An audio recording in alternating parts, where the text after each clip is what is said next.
जब अंग्रेजों का शासन था उस समय वक्फ कहाँ था। बिल्कुल। दूसरी बात कि जब मुगलों से सारी चीज़ें बदली अंग्रेज़ों के पास आया तो क्या उस समय वक्फ का वजूद था? नहीं था। तो उस समय ज़मीन कहाँ गई थी? रिपोर्ट में कहा गया 2000 के आसपास वो रिपोर्ट आई, उसमें ये कहा गया कि 6 लाख साढ़े 6 लाख ज़मीन उनकी है, वक्फ की है। उसके बाद 3 लाख साढ़े 3 लाख कहाँ से बढ़ोतरी हुई, कौन दान कर रहा है? अब तो सवाल उस पर भी उठेगा जो हिंदू संस्थाओं ने दान दिया है, चाहे हिंदुओं से दान लिया है आपने या उस पर कब्जा किया है। विरोध प्रदर्शन होना चाहिए, लोकतंत्र में सबका अधिकार है। जिनको कानून पसंद नहीं है उनको विरोध करने का भी अधिकार है और उनको करना भी चाहिए, लेकिन शांतिपूर्ण तरीके से, हंगामा करके नहीं, आप तोड़फोड़ करके नहीं, आप हिंसा करके विरोध नहीं कर सकते। नमस्कार, भारत एक्सप्रेस के डिजिटल एडिशन में आपके साथ मैं हूं प्रीति पांडे और मेरे साथ हैं वरिष्ठ सहयोगी हरिशंकर जी। आज हम बात करने वाले हैं वक्फ कानून की। जी हाँ, वक्फ कानून, वक्फ संशोधन बिल संसद के दोनों ही सदनों में पारित हुआ और राष्ट्रपति की स्वीकृति से मिल गई, जिसके बाद इसने कानून की शक्ल अख्तियार कर ली।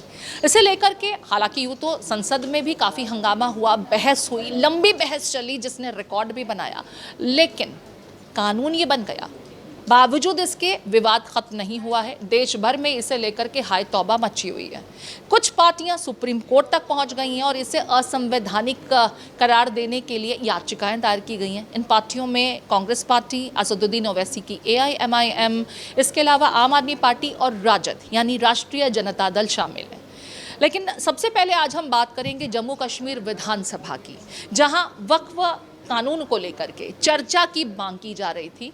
नेशनल कॉन्फ्रेंस की तरफ से बार बार ये कहा गया कि इस मुद्दे पर सदन में स्थगन प्रस्ताव दिया जा रहा है और इसी पर चर्चा होनी चाहिए। वो हुई नहीं, स्पीकर ने स्वीकृति नहीं दी, बीजेपी के खेमे का विरोध भी हुआ और उसके बाद ज़बरदस्त हो हल्ला हुआ। पहले तो क्योंकि पूरा का पूरा मामला अब कोर्ट में पहुंच चुका है, तो स्पीकर की तरफ से ये दलील दी गई थी कि स्थगन प्रस्ताव तभी दिया जा सकता है जब वो कानून के और न्यायालय के दायरे से बाहर हो। यहाँ पर ऑलरेडी न्यायालय में मामला पहुँच गया है, तो स्थगन प्रस्ताव रख करके आप चर्चा नहीं कर सकते हैं और इसी को लेकर के उस प्रस्ताव को खारिज किया गया, जिसके बाद जम करके विवाद हुआ, बवाल हुआ। महबूबा मुफ्ती भी कूद गई मैदान में और वो नेशनल कॉन्फ्रेंस से अपने स्कोर सेटल करने में लगी हैं और वो ये कहती हैं कि आप सदन में चर्चा तक नहीं करा पा रहे, तमिलनाडु सरकार से सीख लीजिए।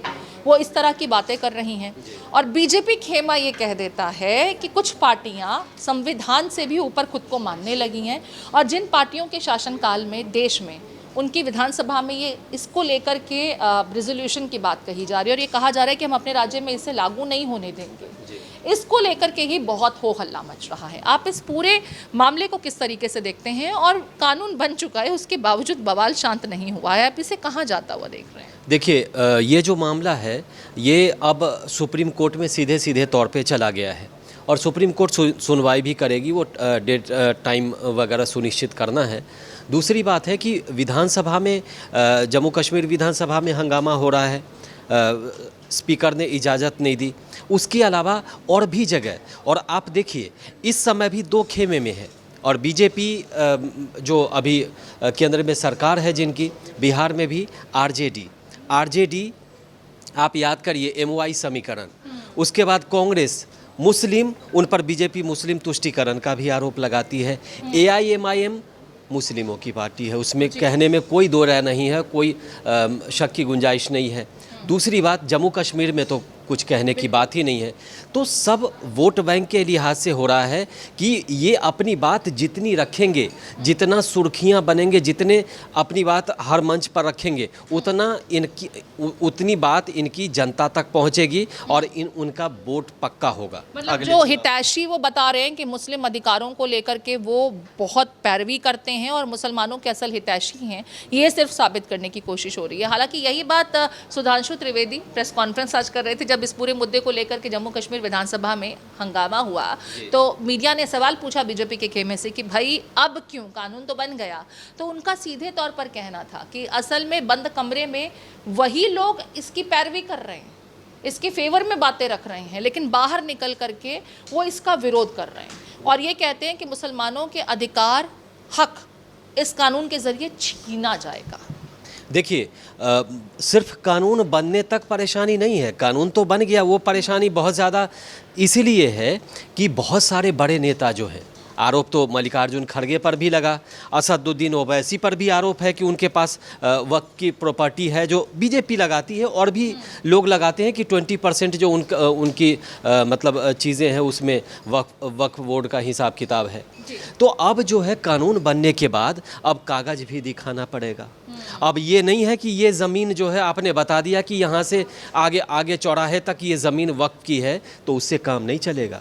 और असदुद्दीन ओवैसी भी कह रहे हैं कि अब तो हमारे पास सिर्फ मस्जिद और मदरसे बच जाएंगे, मस्जिद और वो बाकी जो भी ज़मीन है वो सब चली जाएगी। चली कैसे नहीं जाएगी अगर उसका आपके पास अगर प्रमाण नहीं है, ज़मीन के कागजात नहीं है। आप एक चीज़ बताइए, बहुत इम्पोर्टेंट बात है ये, जब अंग्रेज़ों का शासन था उस समय वक्फ कहाँ था? दूसरी बात कि जब मुग़लों से सारी चीज़ें बदली, अंग्रेज़ों के पास आया, तो क्या उस समय वक्फ का वजूद था? नहीं था। तो उस समय ज़मीन कहाँ गई थी? अच्छा, आप सच्चर कमेटी की बात करिए। सच्चर कमेटी की रिपोर्ट में कहा गया, 2000 के आसपास वो रिपोर्ट आई, उसमें ये कहा गया कि 6 लाख 6.5 लाख ज़मीन उनकी है, वक्फ की है। उसके बाद 3 लाख 3.5 लाख कहाँ से बढ़ोतरी हुई? कौन दान कर रहा है? दूसरी बात है कि इस कानून में ये भी तो कहा गया है कि मुस्लिम डोनर जो होंगे, जो अल्लाह के नाम डोनेट करेंगे, तो अब तो सवाल उस पर भी उठेगा जो हिंदू संस्थाओं ने दान दिया है, चाहे हिंदुओं से दान लिया है आपने या उस पर कब्ज़ा किया है। कुछ ऐसे भी लोग हैं, कन्वर्टेड मुस्लिम्स को लेकर के भी इसमें एक समय अवधि रखी गई है कि आप कन्वर्ट हो रहे हैं मुस्लिम समुदाय में, तो भी आप 5 साल की अवधि तक अगर ऐसा करते हैं तो वो वैलिड नहीं होगा। उसको लेकर के एक अवधि, एक टाइम पीरियड पूरा करना होगा, तब भी हो सकता है। यानी कि जो इससे पहले जो आप बता भी रहे हैं कि जो टेक ओवर्स हो जाते थे और उसका फ़ायदा किसी भी आम मुसलमान को या गरीब तबके के मुसलमान को कभी नहीं हुआ, क्योंकि वो वेलफेयर के लिए इस्तेमाल ही नहीं की गई। मैं एक महिला को भी सुन रही थी जो इसकी तारीफ़ भी कर रही हैं और ये कह रहे हैं कि पहले तो पहली बार महिलाओं को इसमें शामिल करने की बात की जा रही है।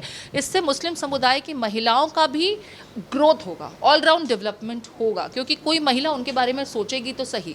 दूसरी चीज़ ये है कि जो वक्फ के नाम पर ज़मीनें डकारी गई हैं, हड़पी गई हैं, उन ज़मीनों को अब ऑथेंटिकेट करना होगा सोर्स के ज़रिए भी, और अगर नहीं कर पाते हैं तो कम से कम उस पर कुछ बेहतरी के काम हो सकेंगे, उसका इस्तेमाल वैलिड तरीके से होगा और वो भी पॉजिटिव नोट पर होगा, ये नहीं कि किसी की प्राइवेट प्रॉपर्टी बन जाए। देखिए, इसका बहुत बेहतरीन उदाहरण कर्नाटक में लोकसभा में हम और राज्यसभा में हमको सुनने को मिला। उस दिन कहा जा रहा था कि 500 करोड़ की प्रॉपर्टी, उस पर 5 स्टार होटल बना हुआ है और उसका किराया मतलब हर महीने कितना जाता है वक्फ को, आप अंदाज़ा लगाइए, 12,000 रुपया। क्या बात कर रहे हैं? मतलब जी हाँ, ये तो लोकसभा की कार्यवाही में कही गई है। तो मुझे लगता है कि अगर इतना बड़ा घोटाला है, इतना बड़ा फर्जीवाड़ा है, तो जांच तो सब जगह की होगी। दूसरी बात है कि एक और उदाहरण आपको बताऊं, पटना से 30 किलोमीटर दूर एक गोविंदपुरम गांव है। 10 पीढ़ियां निकल गई, अब 11वें पीढ़ी को आप कह रहे हैं कि ये ज़मीन जो है हमारी वक्फ बोर्ड की है। अच्छा, उनके पास, गांव के सभी लोगों के पास कागजात हैं, लेकिन जो क्लेम कर रहे हैं वक्फ बोर्ड की ओर से, उनके पास कोई कागज़ नहीं है। मामला अदालत में है, लेकिन अब उनके पास, उनके लिए राहत की खबर ये है कि अब हाई कोर्ट में उनकी सुनवाई हो सकती है और वहाँ पर उनकी सुनवाई चल भी रही है। तो इसी तरह से आपको चीज़ें बतानी पड़ेगी। अब पहले वाली बात चली गई कि आपने दावा कर दिया, अब दूसरा पक्ष जो है वो मारा फिर रहा है कि हम किसके पास जाएं। दस्तावेज जुटाएं पहले तो, और लाएं तो लाएं कहाँ से? यहाँ पर मैं एक सवाल करना चाह रही हूँ कि जो पार्टीज़ विरोध कर रही हैं, याचिकाएं दायर की हैं, हालांकि कोर्ट के पास ये अधिकार होता है।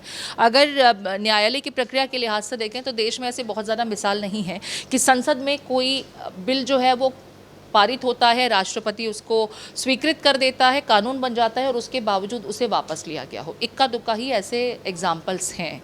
इस मामले को लेकर के देश भर में जितना विरोध हो रहा है, हालांकि ये कहा जा रहा है कि जो गरीब तबके का मुसलमान है, पसमानदा प्रजाति से जो आने वाले मुस्लिम्स हैं, उनका तो चहुमुखी विकास होगा और इसको जो समझ पा रहे हैं वो इसे वेलकम भी कर रहे हैं। लेकिन जिस तरह की सियासत हो रही है, देश के माहौल को जहरीला बनाने की कोशिश हो रही है और ये कहा जा रहा है कि हम सड़क पर भी उतरेंगे, धमकी धमकियां लगातार दी जा रही हैं। आप इस पूरे मामले को कोर्ट कितने संवेदनशील तरीके से देखेगा और क्या इस पर एक बार फिर से नई बहस होगी, ऐसा देखते हैं? आपको ऐसी उम्मीद है? देखिए, नई बहस तो आप याद करिए, धारा 370 जब जम्मू कश्मीर से वापस ली गई केंद्र सरकार द्वारा, तो उसके बाद भी लोग उतरे थे सड़क पे, विरोध हुआ था, सुप्रीम कोर्ट भी गए थे। लेकिन विरोध प्रदर्शन होना चाहिए। लोकतंत्र में सबका अधिकार है, जिनको कानून पसंद नहीं है उनको विरोध करने का भी अधिकार है और उनको करना भी चाहिए, लेकिन शांतिपूर्ण तरीके से, हंगामा करके नहीं, आप तोड़फोड़ करके नहीं, आप हिंसा करके विरोध नहीं कर सकते, तो फिर आप पर कानूनी कार्रवाई होगी। दूसरी बात है कि लोकतांत्रिक तरीके से अगर आप अपनी बात रखते हैं तो जनता में, लेकिन सबसे बड़ी बात है कि इन लोगों की मजबूरी ये है कि लोकसभा में और राज्यसभा में ये अपने समर्थकों के लिए लड़ते दिखे हैं, विरोध किया है वहाँ पे। उसके बाद जब जनता के बीच ये जाएंगे तो वहाँ जाके लोगों को बताएंगे कि हमने आपके लिए इतना मेहनत किया, हमने आपके लिए आपकी बात वहाँ तक रखी, अब सड़क पर विरोध कर रहे हैं, संसद में भी किया है। तो वोट बैंक को खुश करने के लिए ये ज़रूरी है बहुत सारी पार्टियों के लिए, उसमें नाम लेना ठीक नहीं, क्योंकि पूरी दुनिया जानती है कि वोट बैंक और हाँ, क्योंकि मुस्लिमों का हित जो है इसमें है और इसमें आम मुस्लिमों का हित है। आप समझ लीजिए, एक अलीगढ़ का गरीब मुसलमान है, उसको वक्फ की प्रॉपर्टी से क्या लेना देना है? तो वक्फ की प्रॉपर्टी जो है उसका सबसे ज़्यादा जो है फ़ायदा जो है बड़े तबके, AIM मतलब बड़ी बड़ी पार्टियों के नेता हैं, चाहे उसके अलावा जो वक्फ से जुड़े बड़े लोग हैं, राज्य के सर्वे सर्वा हैं, चाहे और भी बड़े बड़े संगठन लेके बैठे हुए हैं, उसका फ़ायदा उनको है। तो उनको इस बात का डर है कि वो वक्फ के नाम पर हमने ज़मीन, सरकारी ज़मीन, चाहे जो और भी गरमजरुआ आम होता है एक ज़मीन, उसके अलावा एक ज़मीन होता है पंचायत की ज़मीन होती है, उसको वक्फ बता के हमने कब्ज़ा कर लिया, तो वो सब अब कागज़ मांगे जाएंगे, क्योंकि गांव के लोगों को अभी भी पता है कि 20 साल पहले इन्होंने वक्फ की ज़मीन पर कब्ज़ा किया। इस तरह से ना समझूं कि ऑडिट होने जा रहा है अब वक्फ का, और उस ऑडिट में दूध का दूध और पानी का पानी हो जाएगा, और जिन्होंने नाजायज़ तरीके से चीज़ों को हथियाया था अब उन्हें वो गंवाना पड़ेगा। शायद इसीलिए विरोध भी हो रहा है, बौखलाहट भी सिर्फ उसी खेमे में। आपको एक चीज़ और बता दूं, चूंकि अब DM के पास राइट है, तो बहुत सारी चीज़ें, बहुत सारे मामले जो हैं देश भर के DM के पास थोक के भाव पहुंचने वाला है, क्योंकि गांव के लोगों को पता है कि ये ज़मीन वक्फ की बताई थी, जबकि हम लोग इसका सार्वजनिक तौर पे इस्तेमाल करते थे, तो वो सारी ज़मीन का कागज़ मांगा जाएगा, क्योंकि जो उस पर उसका फ़ायदा ले रहे हैं। इसमें एक और फर्जीवाड़ा घोटाला ये है कि कहा गया कि यहाँ पर वक्फ की ज़मीन का कहीं मस्जिद है और कहीं, वहाँ कोई धार्मिक जगह नहीं है, वहाँ पर किराए पर दुकान उठा रखा है, दुकान को किराए पे दे रखा है। तो ऐसी बहुत सारी चीज़ें हैं जिस पे, क्योंकि उस समय बताई गई थी जब सचर कमेटी 2000 के आसपास आई थी, तो उस समय उस रिपोर्ट में कहा गया था कि जितनी इनके पास संपत्ति है, कम से कम हर महीने इनको 12,000 करोड़ का आमदनी होना चाहिए, लेकिन आमदनी कितना होता है? 100 करोड़, 50 करोड़, 25 करोड़, मतलब धीरे धीरे घटता ही चला गया। कुछ लोगों का वारा न्यारा ज़रूर होता रहा वक्फ की ज़मीन के नाम पर, वक्फ की प्रॉपर्टी के नाम पर, और उसके सर्वे सर्वा जो बने रहे वो सिर्फ अपना विकास करते रहे। हकीकत ये है कि जो आम मुसलमान है वो ना तो इससे कभी लाभान्वित हुआ और ना ही उसके विकास के बारे में सोचा गया। जो पिछड़े वर्ग का मुसलमान है, कहा यही जा रहा है कि उसको इससे बहुत लाभ मिलने वाला है, जिसमें पसमानदा मुसलमान जैसी श्रेणियां आती हैं। कोर्ट में मामला पहुंच चुका है और अदालत इस पूरे मामले को विस्तार से समझेगी भी, सभी दलीलों को भी सुनेगी, लेकिन जिस तरीके से सिर्फ ये कहकर कि इससे मुसलमानों के अधिकार छीनने की कोशिश की जा रही है, लिहाजा इसे असंवैधानिक घोषणा की जाए, क्या अदालत पर इसका असर पड़ेगा? क्योंकि संसद में भी हमने देखा कि घंटों चर्चा चली थी, मैराथन चर्चा का दौर चला, उसके बावजूद लोगों के पास जवाब नहीं था, और कुछ लोग तो ऐसे हैं जो विरोध तो करते रहे, लेकिन जब बात संसद में रखने की आई थी तो वो खामोश हो गए थे। इक्का दुक्का उनके पार्टी के रिप्रेजेंटेटिव्स इस मामले पर बोलते दिखाई दिए, क्योंकि उन्हें भी पता था कि दरअसल इसके पीछे की हकीकत क्या है। कुल मिलाकर के अदालत में क्या कुछ इस मामले का हल निकलता भी है कि नहीं निकलता है, और जो सियासत करने वाले लोग हैं वो इससे और कितने दिन अपनी सियासत की रोटी सेकने का काम करेंगे, इस पर नज़र बनी रहेगी। शुक्रिया हरिशंकर जी इस चर्चा में जुड़ने के लिए, और आप इस विषय को किस तरीके से देखते हैं, आपके कॉमेंट्स का हमें इंतज़ार रहेगा। नमस्कार।